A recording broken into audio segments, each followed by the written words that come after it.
Hello friends, आप सभी का स्वागत है आज की इस वीडियो में। आज मैं इस वीडियो में गिलिंटस कफ सिरप जो आता है उसका फुल रिव्यू लेके आया हूँ।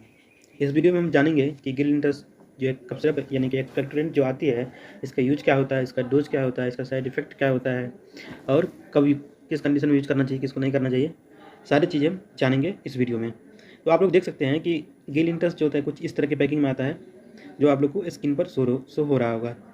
तो आप देख सकते हैं ये 100 ml की पैकिंग में आती है। 100 ml की पैकिंग में आती है ये। इसको बनाने वाला कंपनी है एसटीपी फार्मास्यूटिकल कंपनी द्वारा इसको बनाया जाता है।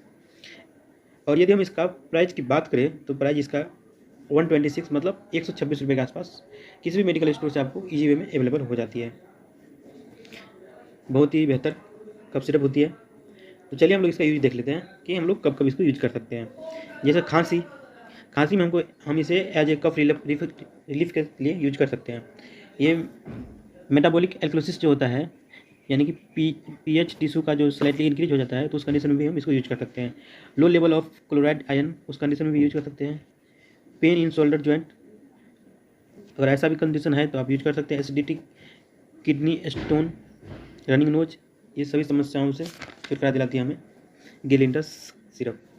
चलिए हम इसका साइड इफ़ेक्ट देख लेते हैं। साइड इफ़ेक्ट इसका है जैसे फीवर आ जाता है, इरेगुलर ब्रीदिंग हो जाता है, ब्रेडिकार्डिया एंड ट्रैकिकार्डिया जैसे मतलब बीपी मतलब बढ़िया घट जाता है, ऐसे कंडीशन आपको देखने को मिल सकता है। चलिए अब हम इसका डोज की बात कर लेते हैं। तो इसका डोज हो जाएगा जो कॉमन डोज है, जैसे 2 से 5 साल के जो बच्चे हैं इसको आप 2 से 3 ml 2 बार दे सकते हैं। और यदि 6 से 12 साल का जो बच्चे हैं इसको आप 5 ml दिन में 2 बार दे सकते हैं। और जो एडल्ट होता है मतलब जो 12 साल से ज़्यादा है उसको 10 ml दिन में 2 बार दे सकते हैं। प्रिकॉशंस की बात कर लेते हैं। जैसे प्रेगनेंसी में कोई लेडीज अगर प्रेग्नेंट है तो इसको नहीं लेना चाहिए, डॉक्टर की सलाह के अनुसार ही लेना चाहिए।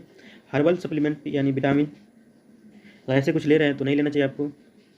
अगर कोई अदर मेडिसिन ले रहे हैं तब पर भी नहीं लेना चाहिए। अगर जो लैक्टेशन मदर होता है जो अपने बच्चे को दूध पिलाता है, ब्रेस्ट फीडिंग करवाते हैं तो वैसे लेडीज को भी नहीं लेना चाहिए। यदि आप लोग लेते भी हैं तो अपने नज़दीकी डॉक्टर से एक बार सलाह जरूर ले लें। Okay, thanks for watching.